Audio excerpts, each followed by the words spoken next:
Yeah. So welcome this evening. I'm Randy Molnar. I'm out of Georgetown. I'm the founder of Right Size Your Life. It is a concept that I developed with some help around a topic that is personal to me, but also I'm very passionate about exploring and why I'm here. Secondarily, yes, I'm a realtor, so I don't have any unexposed agenda here. We're not here to talk about real estate. We're not here to talk about what your choices are in real estate. As a matter of fact, that's Okay. the farthest thing from the conversation. It's not about downsizing, it's not about selling or buying, or it's about when you get a feeling that between the home and the practicality of the home, things have changed, your lifestyle and the emotion behind that, you feel there's something nagging at you or you're carrying a slow burning burden associated with that. And then there's a financial side of it, which says most of your equities in your home, and do you need to unlock that in order to improve your financial situation? I'm going to show you some did I say that right? World stories, including my own and other people, the names are changed, about where they were stuck, what they went through, and what happened in the end and what clarity they got. So this whole thing is about clarity because I see in my work, I see people that I know that are just, they know they got to do something. They feel it, they feel the burden, but they're not quite sure what the pathway is and how to get there. And we'll talk about why that is. At the very end, I'll share a framework that you can, look at later if that's what you want to do, along with a video describing it. I'll send it by email and I'll tell you how to access that. And hopefully that'll help you understand the whole idea of what one needs to do in order to find a pathway and find clarity. My goal is to leave you with a little bit more clarity and a little bit less weight. And if I accomplish that, then that's job done. Are there any questions at all? Yeah, everybody's in a different place, but sometimes the place you live just doesn't fit anymore. You might think that that's that feeling comes out very strongly, but it doesn't always. I should feel grateful. We should be blessed about this, but I'm drained. There's nothing wrong in my life and in my lifestyle, but there's something unsettled. And we try and avoid risky situations, and change is very risky. So we just avoid deciding whether we want to act upon that. And this pressure isn't loud, it's not right in your face, it's just constant. You're carrying decisions, but you're not ready for them to make them. You may even be avoiding conversations. You may feel concerned about being the one who has to figure this all out by yourself. And one of the reasons why is because a lot of Canadians in a recent survey said 61% fear outliving their money. There's just so much unknown about that. We don't know how long we're going to be around. We don't know whether we saved enough. This is a real fear. And what makes this hard is we may look on fine. We got a nice house. We've got some retirement savings. We got CPP, OIS. We've got some other retirement savings coming in. But the reality is that most of our wealth is within the house. As a matter of fact, a recent survey said that of Ontario homeowners 55 plus, the average equity in house is $670,000, while the average retirement savings outside is $125,000. So you basically have six times as much wealth hidden in your house as you do that you've saved. Now, those are averages. Can swing quite well from one way to the other, but it gives you an idea. Your home is really where your savings is supposed to build. And that's kind of why it makes it hard because we want to stay in our homes. It has an emotional impact. When you're carrying burden or you're carrying undecided questions, what starts to drain your energy, it starts to peck away at your emotional bandwidth and it creates some frustration from not doing anything. And on the left side of this, if you stay put, look, you're safe. The devil knows the devil you stay with. And I didn't say that the right way, but you get it. There may be some problems associated with my lifestyle, my house right now, but I know what those are, right? And that's a place of safety. But ultimately, what happens is we start to experience less independence, whether that's financial or emotional or physical, because we get older and then we have to maintain this property. And then costs pile up. I don't mean just dollar costs pile up, emotional costs pile up. Okay. Now, I want to say when we've gone through life, you've been through these transitions before. I mean, on average, most people, they go to school, they get a job, they meet somebody, maybe they form a relationship, and then ultimately, if they want, they get married. And then maybe they buy their first house together. And then they decide maybe they want to have a family. So they have the first, then maybe let's have another one. And then before long, very practically speaking, they need a bigger house. I'm not saying that's easy, but that's an easier pathway because it's very practical. I need more space. I need for my family because it's growing. I want it near where I work. I want it to be in this area so they can grow up and they're safe and they're comfortable. And that's where we're going to spread our roots, and that's fine. But so in each of those, we never really knew what the plan was, but we've gone through change before and it's worked. But when we right size, it's not about actually the doing, but right sizing is really it's not a rushing thing. It's not something you do alone. It's a place where you can create more space for yourself in many ways we'll talk about and the dignity of doing so because that's an important part. It's something that you can do at your own pace. You can figure out what the plan is. It doesn't mean that you go ahead and you enable the plan right away.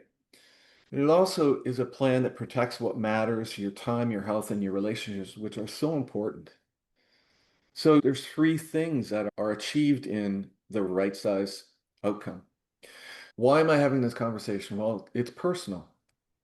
Here's up on the left-hand corner side, lovely family, two boys, 7 and 14. Loved that dog and Benny. And 11 years ago, we had just laid to rest the last of our two living brothers to cancer. And both of them were very personal because we were there holding their hands when they passed away. We helped them along through things and we were there for them, which was an honor to do so, but not a happy place, right?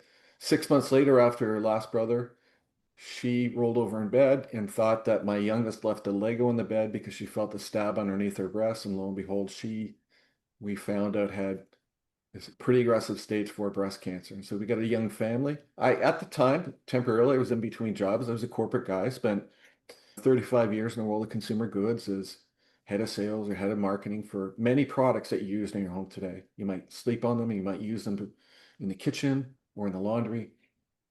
We had a young family in a very uncertain future. And you want to talk about pressures? I said, even though I had job options coming up and I had to choose, so that was good, but I was still financially, we were in a bit of a pickle. We had a house to carry. It was a bigger house. It was a dream house. I literally bought it sight unseen because back in 2008, the market was, when we came back from the US, the market was terrible. It skyrocketed, kind of a pandemic. And I went through methodically and renovated that whole house throughout the next 2, 3 years to make it what it was for us, and we loved it. But there was a lot of stuff going on. And I had to deal with many different questions. I don't want to talk the mortal ones because I don't want to belabor this as a mortal conversation. It's a reality of life for some people. And sometimes that reality is just very fine and nice, and you'll see that. And other times it's pretty drastic. But I was asking a bunch of existential questions. Like, what was life going to be? Where do we begin? How do we get rid of the pressure on finances? How do we, those 3 hours of cutting lawn and then another 5 hours on the weekend of trimming hedges and bushes and landscape that we love to do? We had no room for that anymore. So what home would fit us and where would we go? Of course, we stuck with Georgetown. And in our own right size story, we went from this high maintenance property on the left to a small bungalow, which ultimately was really small compared to the other one. And especially when the boys grew and they were both over 6 foot and you bumping into each other, but we made it work. And we freed up money, $38,000 a year through the whole transaction because we freed up equity and we used that to invest to help us. We more importantly freed up time and energy so I could be present because again, my wife slept 20 hours a day for, I don't know, 2.5, 3 years. So I was pretty well the primary caregiver. But that allowed us to focus on taking care of my family. It also, the right size was in the job that I took because The day that we found out about her surgery and what was going to happen, I had to go for the last of 6 interviews for a big head of sales job, National Canada, which I turned down because I had no idea what my family was going to need moving forward. So what changed from trying to figure this all out, from carrying it all to having some space between me and those pressures, from what if second guessing to knowing what was the priority, what mattered in our life, and it was my wife, my family. From holding on to, God, we love that house, and your ego gets associated with it. You put love into it, and you think that I'm letting go, and it's not you're a loser or anything, but you're losing something, right? And it hurts. But what was gained was quite obvious. It was a breathing room. And we were able to be present and give my wife what she needed, give my family, my boys what she needed.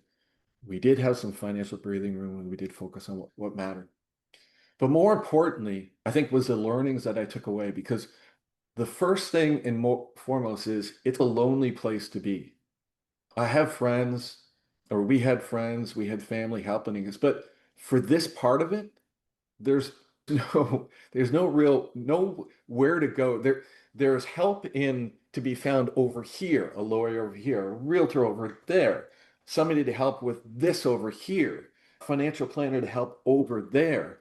But it was everywhere, yet it was really nowhere when you need it because you're still trying to figure it out. The decisions can pile up, and that's not a good place to be emotionally. But the last thing you need is pressure. You need a clear path. So this whole idea of right sizing isn't a move. It's not, hey, downsize and whatever. It could be, but it's really about a supported process to get clarity. Because the clarity is the issue. What to do and what priorities are important. So when we go through life, I learned that there's three different bubbles here. One is the emotion around our lifestyle, which is where we usually, I would say, you feel what's going on first.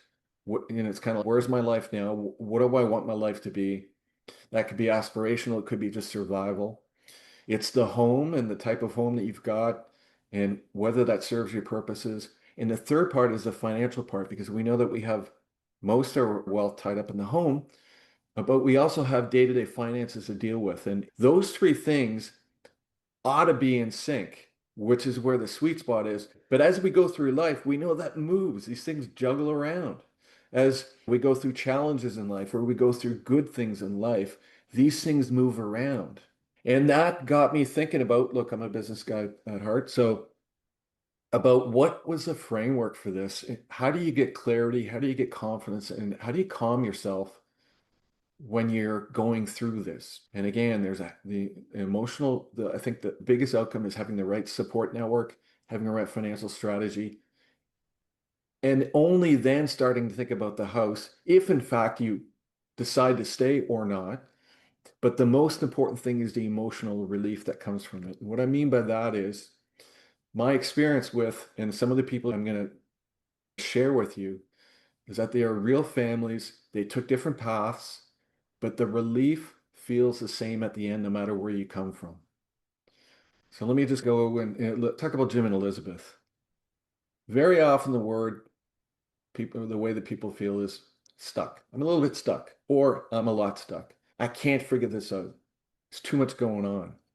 They came to me with a plan. And by the way, I'm going to put my realtor hat on here because nobody wants to talk to a realtor until they need to talk to a realtor. So they reached out to me, oh, we want to do this. Do you know about this? And my natural inclination is, well, okay, well, what is it about that? And then they're a little bit shy. So I got them to open up and they said, yeah, you know what? We've got a family home and kids are out. They're all mature. And this is typical. This is pretty typical of a lot of people as we age. Kids are out, house is too big, we want to downsize. We think we want a bungalow near the kids in Oakville. Oh, okay, great, fantastic. So I got them to slow down a little bit just by asking some questions and listening to their answers and repeating back what they said to try and figure out where they were on this area. Were they looking for more freedom and more time? Was there some what stresses were involved? Did they want some simplicity? Did they want to tap into equity for whatever that purpose was, their lifestyle or for care? They want to be the normal things, close to the family. Is there a health and safety issue? What was going on in their world? And lo and behold, what never came out of the initial conversations was, and you knew it when you met them, they have strong British accents. Every time I went over to the house, they've got football games on and they're telling me about what's going on. Lovely people. But what they said was in the conversations was we got a lot of family back home. We really like to spend a month at a time when we go there, and we want to go travel and have that freedom to do that. Now, that was a really important point that never came out. And why is that important? Because that bungalow that they thought they wanted would have been a huge trap for them. It would have been almost the same price as the house that they sold. It probably would have been older, needed more maintenance. They would have still had all their equity tied up with no additional savings to be able to fund their lifestyle. So they wouldn't have had any financial freedom in order to do so. And likely at some point, given their age, maybe in the next 10 years, they're going to have to downsize again, maybe into condo or something else. So that really didn't work for them. When I suggested a condo after we'd been looking at and talking about homes, they're like, oh no, I don't want to live in a condo. They're very expensive. So there's all these preconceived notions. And I'm not here to talk people into a condo. That was what was right for them, especially because what they were looking for was the ability to lock the front door, not worry about the property, let somebody else maintain it, and then go to England and go visit pups with a family, right? And so ultimately, if you look at the right-hand side here, we sold their home for just under 1.2 million. They had the house paid for. After commissions and all that kind of, and the cost of selling is 1.127. They bought a fairly expensive condo, but it was, my God, was it beautiful condo for 800,000 bucks, just over. And they had 300 and some odd $21,000 left over to be able to invest and top up their monthly income so that they could feel comfortable doing what they wanted to do. And we didn't find them a condo. What we did is we got their freedom back. They could do everything they wanted again, visit family, visit the pubs, soccer, and travel. And these are not people of huge means. They're like normal, average people. Yeah, I'm going to shift gears to somebody else. Actually, a recent client of mine whose spouse was in the hospital. I never met him. Catherine was dealing with a lot, like I've never seen anybody deal with before. And this is not everybody, okay? This is an extreme example, but sometimes we don't get the choice. Sometimes we have to do something. And if you think about being in a position where everything is burdening you at once, this was Catherine. Her husband, I'd never met him. He was in a hospital, with dementia and Alzheimer's. We go look at houses. He'd call every 15 minutes and ask the same question when I come home. I want to go to work. And he was like, he was never, we both knew he was never coming out of the hospital. So she's dealing with that. She had health issues as well. He's not working. She happened to mention that at the end of the month, they got $200 a month left over. They're living in a large property that was their love of their life for many years. It's an acre, kind of a rural property, high maintenance. He was the man. He loved to do that. They loved to do that. It worked until it didn't work. She was in huge emotional distress. Her ability to make decisions was severely impaired. And all of their money was tied up in their home and net worth. So to me, given what I went through, this wasn't just about real estate. This was about a plan to free up equity to be able to invest to fund so that she doesn't have to worry about money. It was a plan to simplify life so she can focus on her husband who needed her help and to provide freedom from that emotional weight for her. That was the plan.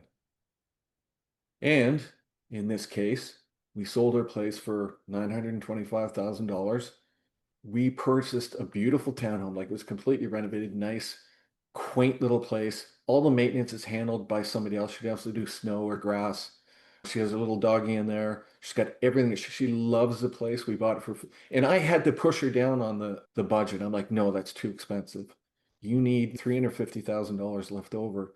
So that can go in investments and spin off 2,500 bucks a month in incremental revenue for her so she can live her life and not worry about money. So through this process of understanding, not just kind of going, okay, well, you know, buy and sell, like this whole process of thinking through and putting a plan together really provided the emotional release she so sorely needed. And these are her, I'm so happy I have more time to spend with my husband. And so this is a real life story. It's an extreme. As the last one wasn't extreme, it was more a very productive, proactive approach. But what I see is this pattern showing up again and again. I went through it. These folks went through it, and other people I've worked with and spent time with, they go through it. And it's not because they're not trying, it's because they're trying to figure it out all alone, much like I was.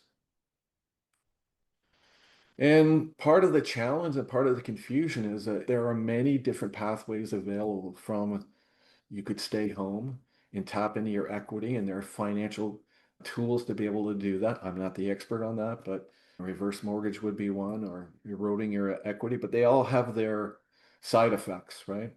All the way through to different pathways that release more and more equity to fund your lifestyle, all the way down to an extreme on the other side, which is sell and then rent the place and go find your own place, right? Like the rent will cover whatever rent you have, so you're kind of net. So, but people like me, it can be a little bit frustrating and a little, you get a little paralysis at this point. What we want to do is not give up. We want to take control. We want to move forward with intention. We want to be empowered. We want to improve our situation because emotionally, if you improve, physically improve, your life improves. Be proactive about this. So again, you've lived many of these versions before and you didn't start with perfect clarity. This is just the next phase, whatever that looks like. Because you're here, look, it takes a lot for you to come into a webinar like that. Like this is a world of, oh my God, what is this and why am I here and what's the agenda and all this? And you should be concerned about what it is you get involved, but you're here. You have the courage to do that. What's missing isn't the strength. It's someone to walk alongside of you to help you with that front end part of things and figure it out. And again, there's too many specialists, there's too many emotions, and there's too many priorities that are conflicting. And so what leads to clarity is not more thought and more trying to figure it out. Perspective leads to clarity and avoiding pressure at all because you can't think when you're under pressure. At least that's my experience. So my question today is let me know where you're at on this journey. I'm fine. I'm just kind of planning ahead. I'm a little uneasy, pressure's building, or I'm overwhelmed and I need to figure this out. I need help. Patty, I don't know. I think we may have talked about your situation. Where do you think you are on this?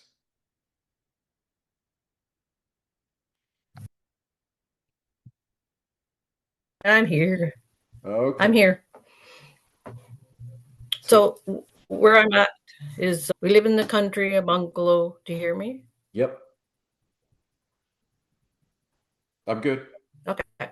And at some point we're going to have to move, and I want to do it wisely and want to know where to move to. It makes sense, right? Okay. That if we only make hopefully one move, and then yeah, I just want to do the right thing. Right. We don't Right want to now we're still go ahead. able, right? We're still able barely to maintain the home, but it's coming up fast, right? Yeah. One So, day it will come. okay. So it sounds like you're looking forward to, you need a plan. You're Right, feeling this. Like the emotion is there. It's not like a pressure. It's not like right in right. front of you. Lynn, why don't you unmute and give me your 2 cents on where you are right now? Let me put this back up. Uh, Okay. Yeah, I'm in a 5 bedroom bungalow that's fully furnished top and bottom on a 3/4 acre lot. I live alone. I'm doing all the maintenance myself. I am wow. way overhoused. I want to move. I'm retired. I want to move closer to family in southwestern Ontario, somewhere between Guelph and Stratford. And yeah, and I've made up my mind to do that at some point this year, probably fourth quarter. And yeah, it's in my head. It's just such a terrible time to sell. Whatever bargain I might see at the other end I'm buying, I think will be more than offset by the loss I'll see on this side going from a higher price property to a lower price property. That's my biggest concern as to well, one of my concerns as to timing. Yeah, I mean, that's a fair concern because you're right. When you go from a bigger, more expensive property and the market erodes, the erosion is felt much more on the bigger property than it is on the deal that you can get.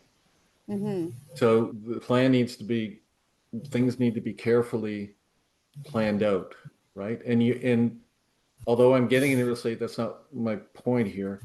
Timing a market is that it's a bit of a joke.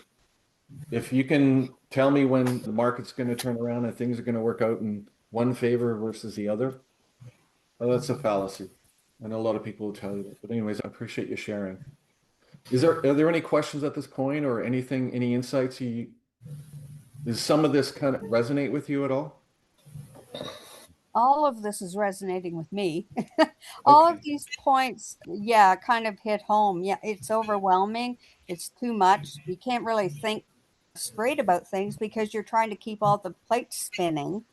Yeah, And there are big expenses and that it's time to make some changes. It's what do you do first? yeah, for sure.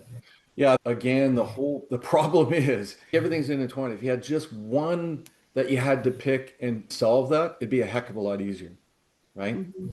But Yeah. they're all intertwined. And I can tell you from the work that I do in real estate that when emotion and money come together, strange things happen, right? Yeah.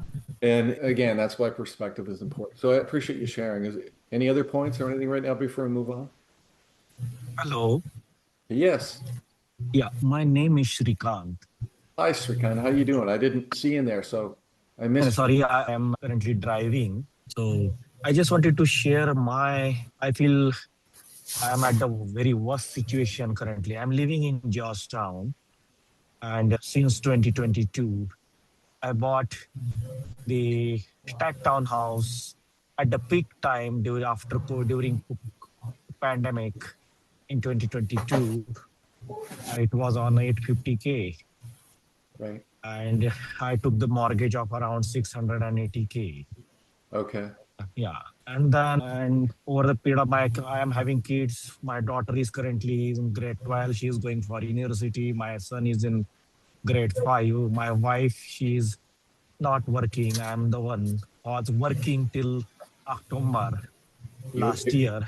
And then I got laid off. oh, that's terrible. I'm I sorry. was, yeah, and I'm currently in completely debt situations, can't pay mortgage and credit card bills and things. And currently I was trying to find the ways to handle the situations through my severance pay and all those things. And so this is my overall situation. I'm sorry I'm sharing all those things to you. No, that's a It's my overall pain. And I'm not able to find the way or clarity where I should go now. And because my daughter is going to be in university next year, coming year now. And and from the credit card perspective, also, I'm completely in debt. Overall, I utilize my line of credit as well. So it's messed. And look. I thought my biggest mistake of my life, I bought the house. Right. Look, And look. I'm in 50s. So that is why and the things are getting completely out of control.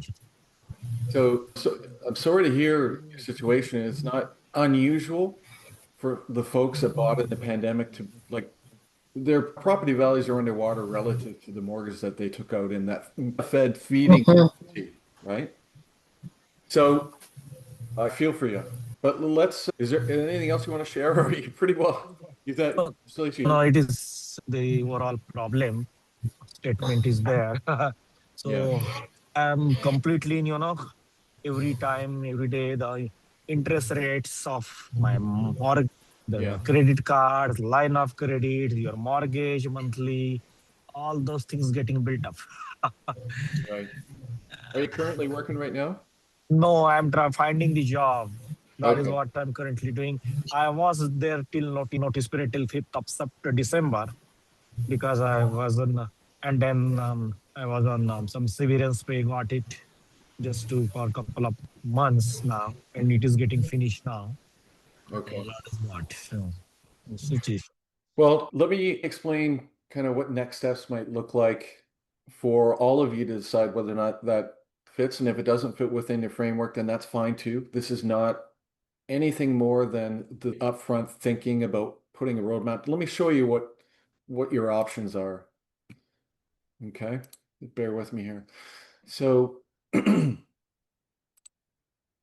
out of this framework, this has been a passion of mine since, and a friend of mine helped me tease this out of me. That right sizing experience isn't the end of isn't the end of that kind of exposure. I mean, my wife, when she was first diagnosed with, and we went to the surgeon, I remember that quiet, somber drive back, and we're just kind of trying to figure out what this meant. And she said, well, I want to live and I want to help other cancer patients.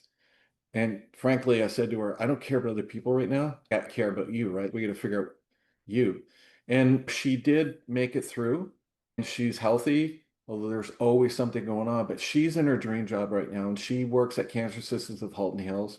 It's a very small charitable organization. And one of the things they do is they organize volunteer drivers to take cancer patients that are local to and from their appointments because they're already overwhelmed. And so she deals with people who are going in and out of life situations every day. So that doesn't overwhelm us. It doesn't deter us from doing the right. This is one way that I can help other people, right? Because I see it in our friends and other people that their wives are sick or something's going on. And this opened my eyes, and this is what has been my passion. So from a next step standpoint, if this speaks to you in any way, I mean, there's no obligation. You don't have to do anything. You just ignore me or you just go on your way. That's fine. A right size call would probably be the next. And that the idea would be to clear map of what actually needs attention now. And that by that I meant the emotional part, the lifestyle part, and that thinking through and slowing down. And then to move on to short list of some viable paths that fit within your lifestyle based on what the insights that we learn. And then it's something that you can follow when you're ready. It doesn't have to be today, tomorrow, whatever. Even if it's just you take this plan in and you digest it until you figure out, yeah, okay, that works, or no, this doesn't work. And a full report of, and I'll tell you of what your options are in your financial outcomes. I'll show you what that looks like. Can you see this right size your life, this picture? Yep. Okay. So this is kind of the pathway. It's like, what is the problem when your home is out of sync with your life? And really, the emotional part is what are the motivations for making a change? Is it a life disruption? Is it an emotional disconnect? Is it a financial burden? And it's a reality that we may or may not, but most people on average are going to need to tap into their equity. Now, there was another survey that said 47% of Ontario Canadian homeowners over 55 would never move to eventually retire and live out their life. They may be in a very good position financially to be able to do that, but there's an equal amount, 46% that said, yeah, I either want to because I don't want to stay in this house forever, or I'm going to need to in order to fund the rest of my life so I don't run out of money. Then we go through a framework to create guidance of financial strategy, housing, some emotion that we need to declutter, providing you with a support network to get to the other side of this, to get to that where you ease the emotional tension, right? And that's the process that I've been describing to you for other people. Now, what does a report look like? Now, this is a shortened version of the downsizers, Jim and Elizabeth. This can get as detailed as one has, but part of this process is to do that evaluation, to understand where they wanted to head. In this case, they were looking at a bungalow, and they thought it was their best solution. That's what they wanted me to do. It was only by slowing them down and kind of drawing out from them what was really important that they came to realize, and it did the financials, came to realize that that would have been a trap, right? That's what we talked about. But the deeper insight was that they wanted freedom, that they wanted to go back to Europe, back to Britain, and they were very British people. Was that a lifestyle alignment? Yes. Okay, that's one of the pillars. Was there a financial readiness, a financial aspect to this? Yes, over $300,000 would help them. Was that a housing choice? Max says, yeah, because they're getting older, they don't want to maintain the property. That bungalow would have been total maintenance. Wouldn't have made a difference going from the single family to the bungalow. Was it a caregiving family support issue? No. Where there is an emotional transition, yeah, they're attached to the house. They know they need to move, but they love the house, and I see a lot of that. Was it anything about future planning? Yeah. They wouldn't have had to do another downsize later down the road. It helps them provide security, and that was what was right for them in transitioning to a condo. We go through, I'm not a financial planner, but I can go through my own experience. I can go through the basics of what can you save by making a change? What does that look like financially to you?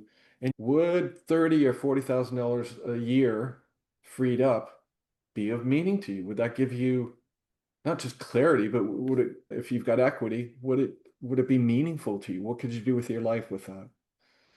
And again, we go through the financial analysis. And then this is um, a very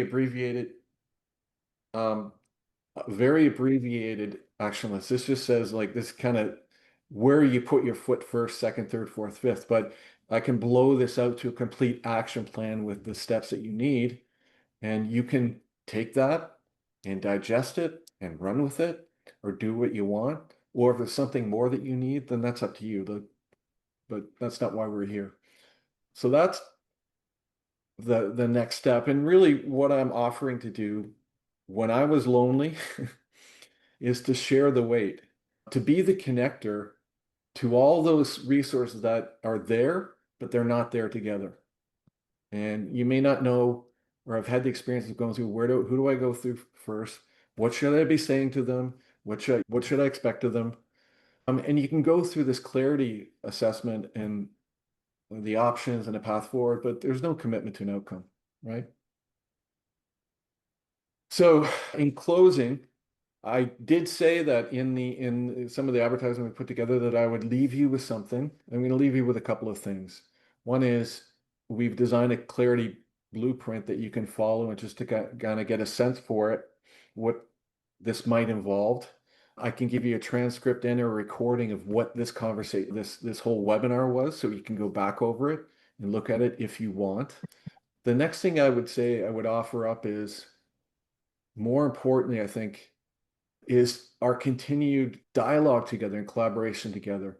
Now, I was looking for one place to put, like, I'm going to be building content. I'm going to be building tools that are going to help people make this decision. Right now, it's very me and you, and at some point, but I'm going to make this available to a lot more people. I want to blow this up so it's meaningful for as many people as possible. And again, it's just the upfront thinking and the plan part of it. And where I'm going to be placing that content, like I did the recent videos, is in this webinar community. Now, some of us aren't into Facebook. I get that. That's fine. It's not mandatory that you join, but if you're part of it, you're going to get everything that I do, everything I learn, everything that new that I've coming up with available here. And if that doesn't work, we'll do it by email. How's that sound? So that's really where we're at right now. I just want to thank you again for spending the time being here today because that took a lot. I know what it took me.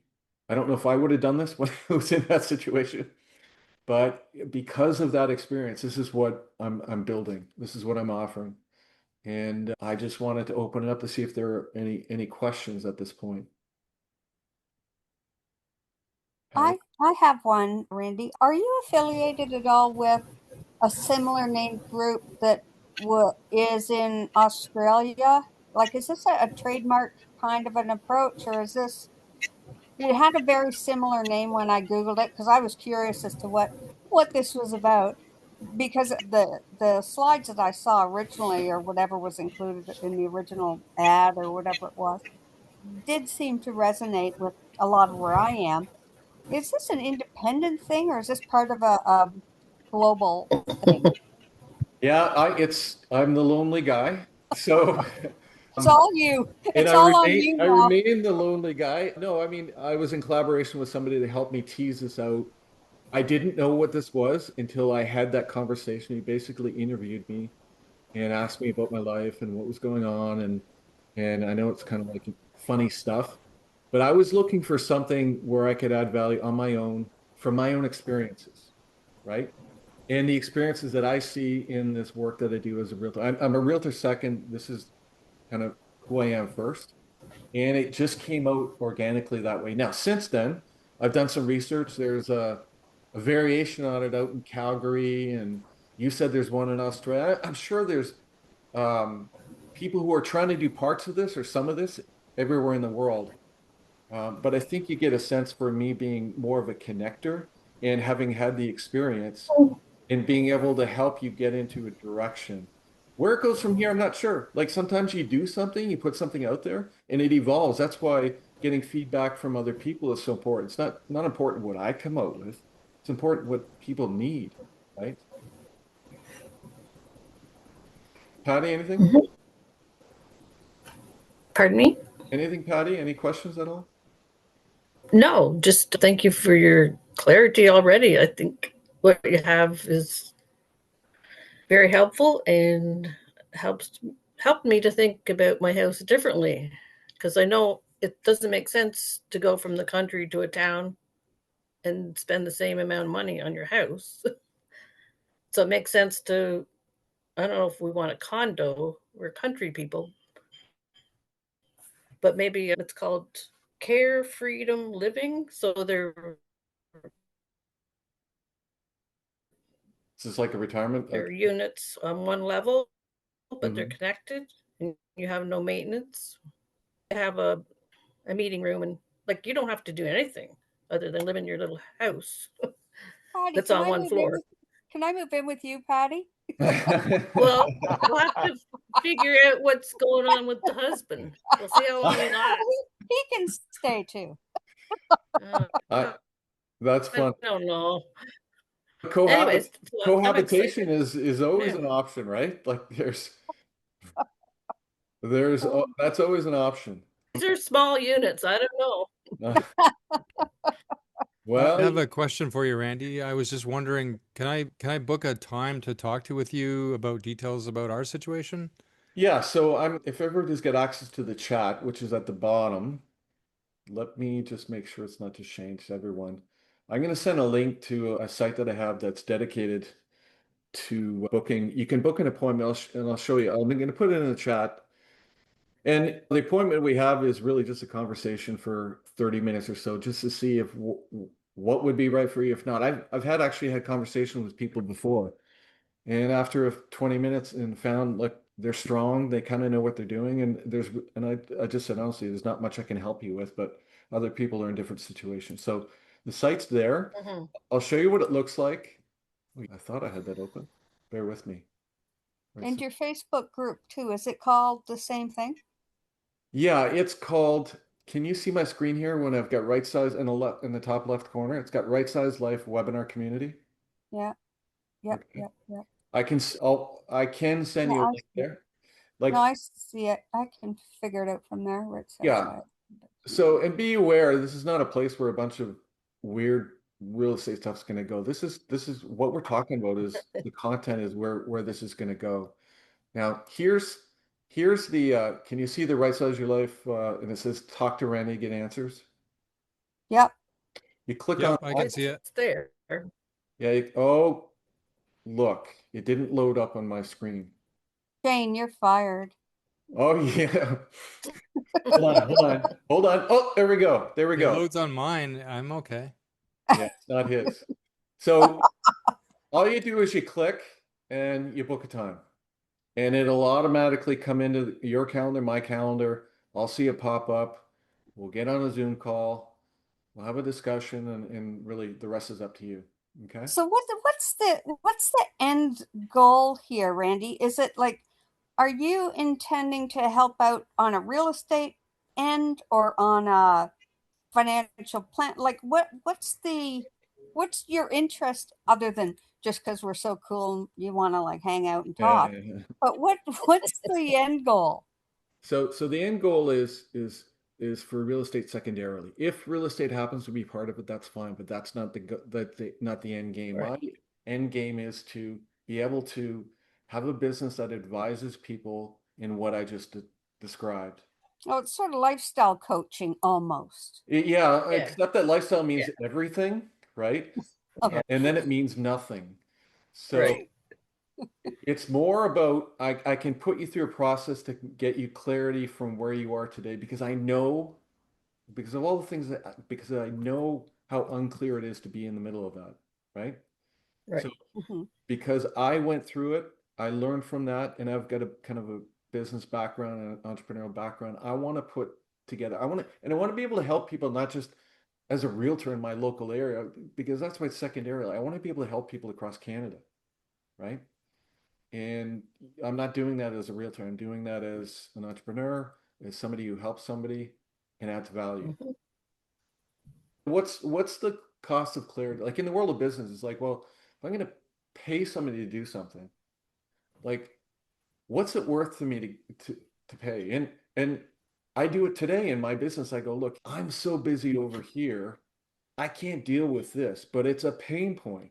So the question to myself is, well, do I have the time to figure out how to do that? Oh, okay. Well, then go ahead, figure it out, Randy. But what suffers?